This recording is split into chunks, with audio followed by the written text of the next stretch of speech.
नमस्कार साथियों, कैसे हैं आप लोग। मैं आप सभी का स्वागत करती हूं आपके अपने YouTube चैनल हिंदी भाषा देश की आशा पर।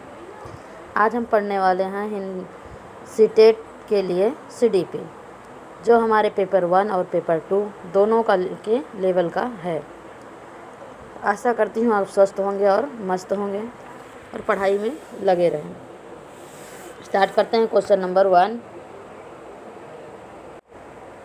क्वेश्चन नंबर 1, अधिगम के संदर्भ में शिक्षा शास्त्रियों एवं मनोवैज्ञानिकों ने विविध प्रकार की परिभाषाएं दी है। इन परिभाषाओं के अनुसार अधिगम डैश चलने वाली एक निरंतर प्रक्रिया है। नंबर 1, जीवन पर्यंत। नंबर 2, किशोरावस्था तक। नंबर 3, वृद्धावस्था तक। नंबर 4, युवावस्था तक। तो अधिगम के संदर्भ में शिक्षा शास्त्रियों एवं मनोवैज्ञानिकों ने विविध प्रकार की परिभाषाएं दी है। इन परिभाषाओं के अनुसार अधिगम डैश चलने वाली एक निरंतर प्रक्रिया है। कौन सी प्रक्रिया है? जीवन पर्यंत चलने वाली। सीखना अधिगम जो हमारा है पूरे जीवन चलता है। क्वेश्चन नंबर 2, सीखना आदतों, ज्ञान एवं अभिवृत्तियों का अर्जन है। यह कथन निम्नलिखित में से किसका है? Kimball Young, Crow and Crow, Maslow, Skinner. किसका है? किम्बलन का है। किसका है? क्रो एंड क्रो का है। सीखना आदतों, ज्ञान एवं अभिवृत्तियों का अर्जन है। यह किसने कहा है? क्रो एंड क्रो ने कहा है। क्वेश्चन नंबर 3 देखेंगे। बच्चे अनौपचारिक अधिगम के माध्यम से भी सीखते हैं। निम्न में से एक अनौपचारिक अधिगम का भाग नहीं है। कौन सा नहीं है? परिवार, दोस्त, समाज, पाठ्यपुस्तक। कौन सा है? तो पाठ्यपुस्तक जो है ये अनौपचारिक है, बाकी सारी औपचारिक हैं। क्वेश्चन नंबर 4, बच्चे हमारे पाठ्यपुस्तक से भी सीखते हैं। क्वेश्चन नंबर 4 देखेंगे। निम्नलिखित में से अधिगम की कौन सी प्रणाली बालकों को सामाजिक समायोजन में मदद करती है? नंबर 1, औपचारिक प्रणाली। नंबर 2, अनौपचारिक प्रणाली। नंबर 3, औपचारिक एवं अनौपचारिक दोनों प्रणाली। नंबर 4, उपरोक्त में से कोई नहीं। तो question number 4 option number 3 right है, औपचारिक एवं अनौपचारिक प्रणाली। क्वेश्चन नंबर 5 देखेंगे। अधिगम के प्रयास एवं त्रुटि सिद्धांत के अनुसार सीखने की प्रक्रिया में व्यक्ति गलतियां कर सकता है, किंतु बार बार किए गए प्रयासों के बाद वह सीखने में सफल हो जाता है। इस सिद्धांत का प्रतिपादन किसने किया? पावलोव ने, थॉर्नडाइक ने, या टोलमैन ने, या कोहल ने? किसने की है? तो थॉर्नडाइक ने की है। किसने की है? थॉर्नडाइक ने की है। अगला क्वेश्चन देखेंगे। क्वेश्चन नंबर 6, सीखने के उद्दीपक अनुक्रिया सिद्धांत के मुख्य प्रतिपादक कौन हैं? थॉर्नडाइक, पावलोव, कोहल या स्किनर? कौन है? तो थॉर्नडाइक ही हैं। सीखने के उद्दीपक अनुक्रिया सिद्धांत के मुख्य प्रतिपादक हमारे थॉर्नडाइक हैं। क्वेश्चन नंबर 7, निम्नलिखित में से कौन सा सिद्धांत छात्रों के व्यवहार को वांछित स्वरूप तथा दिशा प्रदान करने में शिक्षकों की सहायता करता है?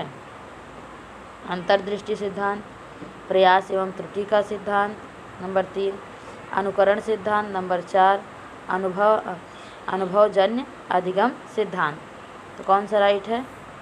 ऑप्शन नंबर 2, प्रयास एवं त्रुटि का सिद्धांत जो है ये छात्रों के व्यवहार को वांछित स्वरूप तथा दिशा प्रदान करने में शिक्षकों की सहायता करता है, क्योंकि बच्चे त्रुटियां करते हैं, उसी के आधार पर हम उन्हें गाइड करते हैं। क्वेश्चन नंबर 8, अधिगम से संबंधित अभ्यास का नियम निम्नलिखित में से किस मनोवैज्ञानिक ने दिया है? स्किनर, थॉर्नडाइक, मास्लो या पियाजे? अधिगम से संबंधित किसने दिया है? अभी इससे रिलेटेड क्वेश्चन हमने ऊपर भी देखा है। किसने दिया है? थॉर्नडाइक ने दिया है। क्वेश्चन नंबर 9, जब किसी क्रिया को बार बार दोहराया जाता है तो अस्वाभाविक उद्दीपक उद्दीपक देता है। यह अधिगम का निम्नलिखित में से कौन सा सिद्धांत है?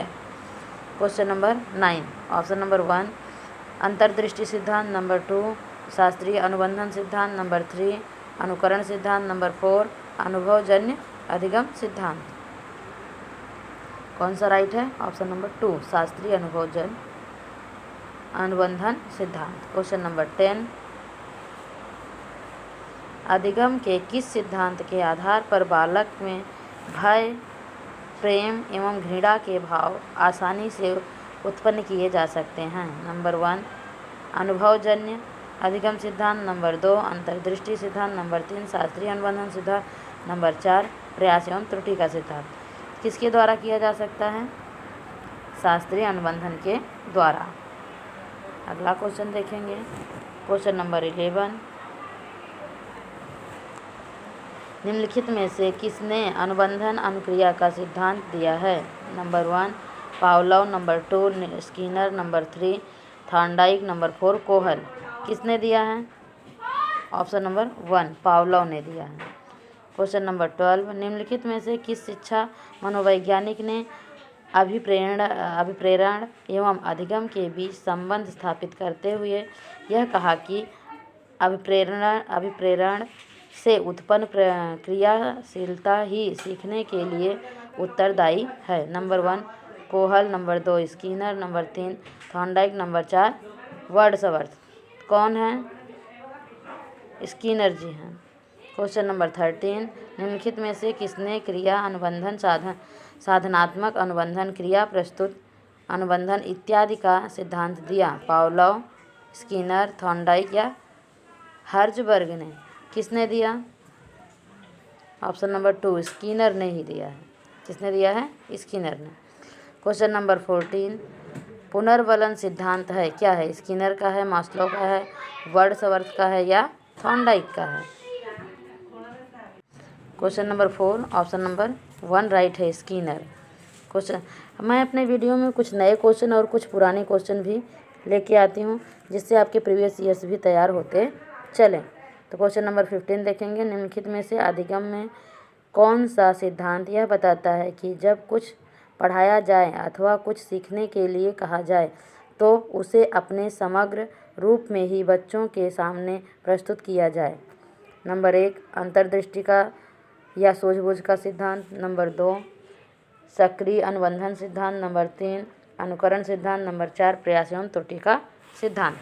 तो question number 15 option number 1 right है, अंतर्दृष्टि या सूझबूझ का सिद्धांत। ऐसे ही सारे वीडियो आपको मिलते रहें, सारे वीडियो के नोटिफिकेशन मिलते रहें, इसके लिए आप हमारे चैनल को सब्सक्राइब करें और लाइक करें और बेल आइकन को दबा के रखें जिससे आपको सारे नोटिफिकेशन मिलते रहें। क्वेश्चन नंबर 16 निम्नलिखित में से कौन एक गेस्टाल्टवादी चिंतक नहीं है? स्किनर, कोहल, कोपका या वदैमियर कौन है?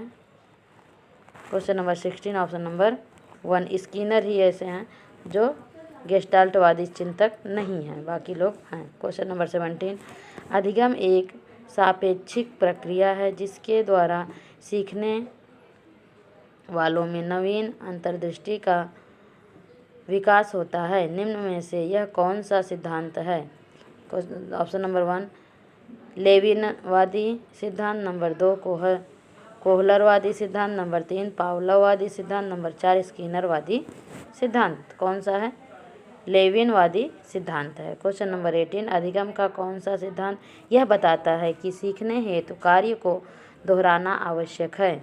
नंबर 1 प्रयास एवं त्रुटि का सिद्धांत, नंबर 2 शास्त्रीय अनुबंधन का सिद्धांत, नंबर 3 अनुभवजन्य सिद्धांत अधिगम सिद्धांत, नंबर 4 अनुकरण सिद्धांत।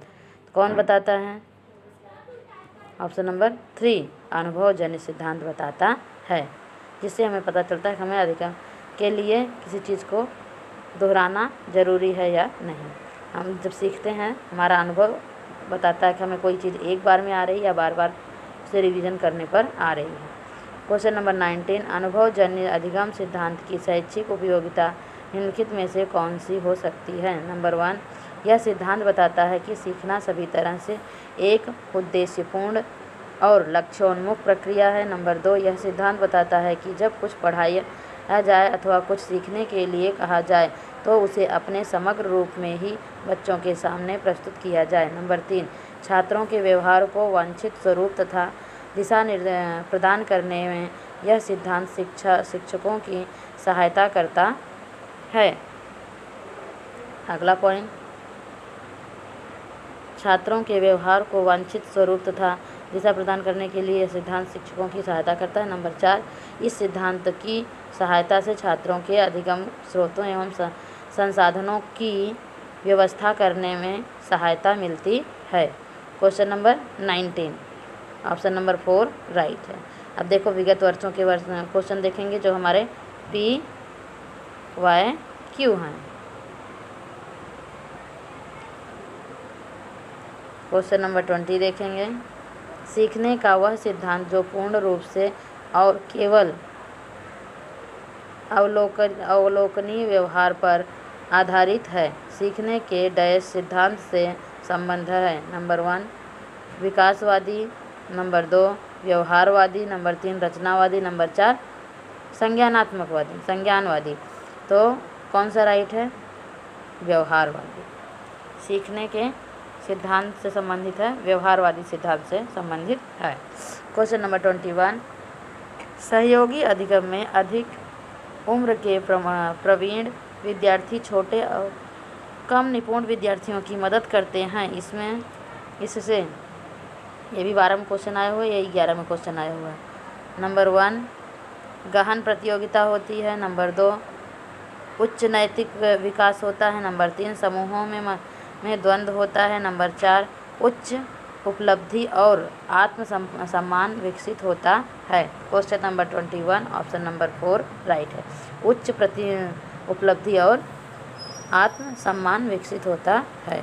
अगला क्वेश्चन देखेंगे, क्वेश्चन नंबर 22, शिक्षकों को अपने विद्यार्थियों की त्रुटियों का अध्ययन करना चाहिए क्योंकि वे प्रायः डैश की ओर संकेत करती है। क्या संकेत करती है? ऑप्शन देखते हैं। क्वेश्चन नंबर 22 का ऑप्शन नंबर 1 योग्यताओं के अनुसार समूह बनाने हेतु समूह का कोई मतलब नहीं है। दूसरा, विभिन्न प्रकार की पाठचर्या की आवश्यकता देखते हैं, उनके ज्ञान की सीमा। नंबर 4 आवश्यक उपचारात्मक युक्तियाँ। Question number 23 option number 4 right है।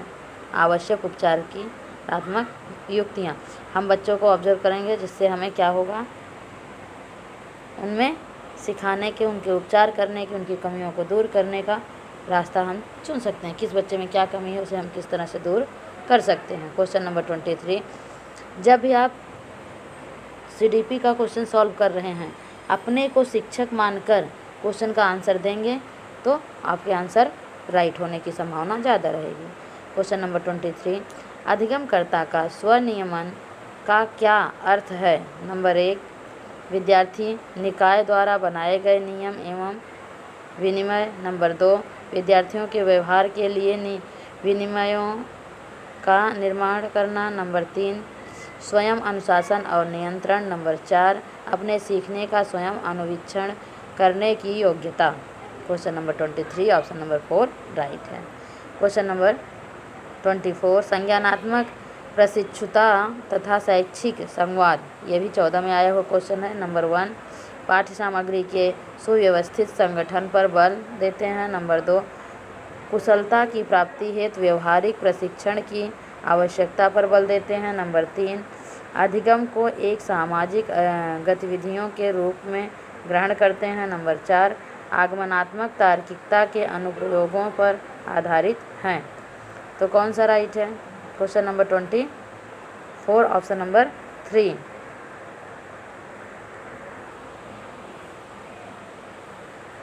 क्वेश्चन नंबर 25, जो अध्यापिका अपने विद्यार्थियों की त्रुटियों में सुधार करना चाहता है उसके लिए निम्नलिखित में से कौन सा समुचित मार्ग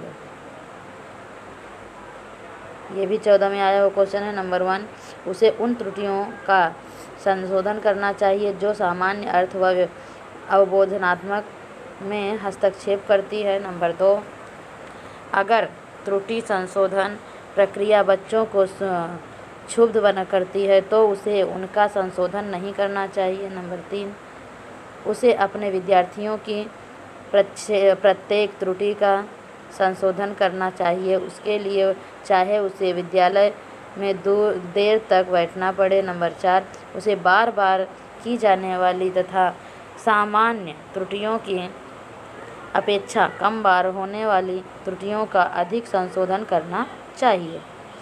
तो question number 25 option number 1 right है।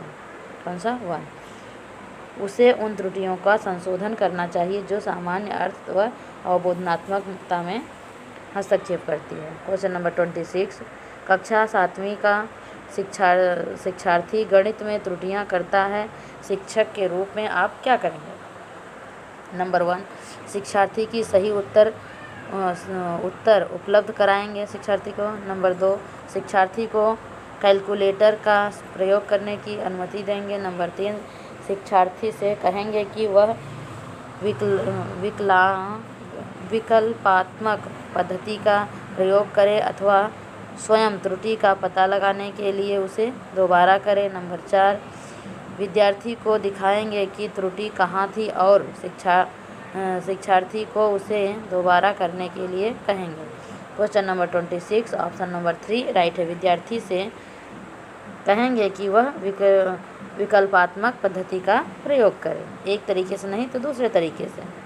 क्वेश्चन नंबर 27, आपकी कक्षा में कुछ बच्चे हैं जो गलतियां करते हैं, इस परिस्थिति का आपके विश्लेषण के अनुसार इसमें से कौन सा कथन सर्वाधिक उपयुक्त है?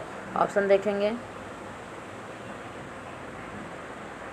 ऑप्शन नंबर 1, बच्चों का बुद्धि स्तर निम्न है। नंबर 2, बच्चों ने अभी तक संकल्पनात्मक स्पष्टता प्राप्त नहीं की है तथा आपकी अपनी शिक्षण विधि पर चिंतन करने की आदर्श आवश्यकता है। नंबर 3, बच्चों की अध्ययन में रुचि नहीं है और वे अनुशासनहीनता उत्पन्न करना चाहते हैं। नंबर 4, बच्चों को अपनी कक्षा में प्रोन्नत नहीं करना चाहिए था। Question number 27 option number 2 right है। बच्चों ने अपनी तर्क संकल्पना स्पष्टता प्राप्त नहीं की है तथा उसको अपनी शिक्षण विधि पर चिंतन करने की आवश्यकता है। मतलब जो शिक्षक पढ़ा रहा है अपनी शिक्षण विधि जो है उस पर चिंतन करे अगर बच्चे ऐसा कर रहे हैं तो।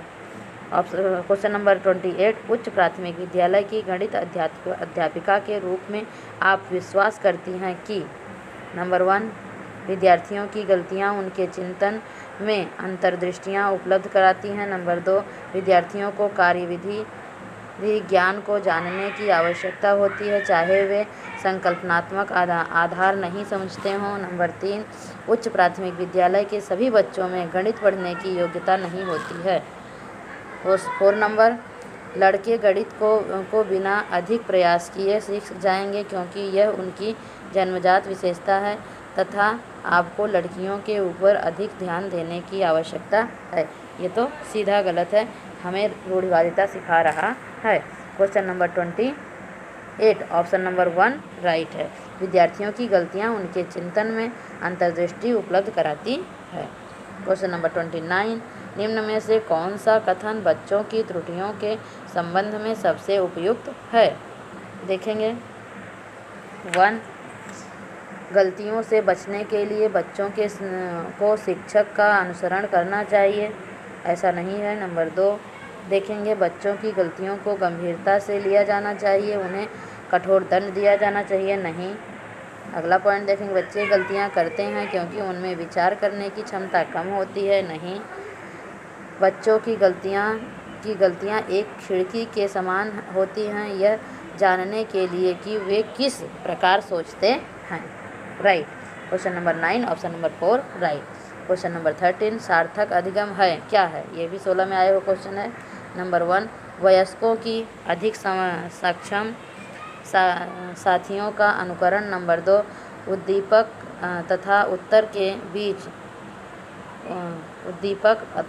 के बीच युग्म तथा सहचर्य। नंबर 3, दी गई सूचना का निष्क्रिय ग्रहण। नंबर 4, निजी अनुभवों से ज्ञान की संरचना की सक्रिय निर्माण।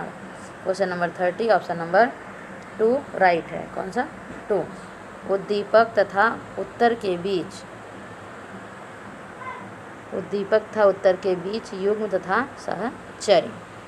इस वीडियो को हम यहीं पर समाप्त करते हैं। नेक्स्ट वीडियो में हम 30 क्वेश्चन वापस से लेके आते हैं जल्द ही।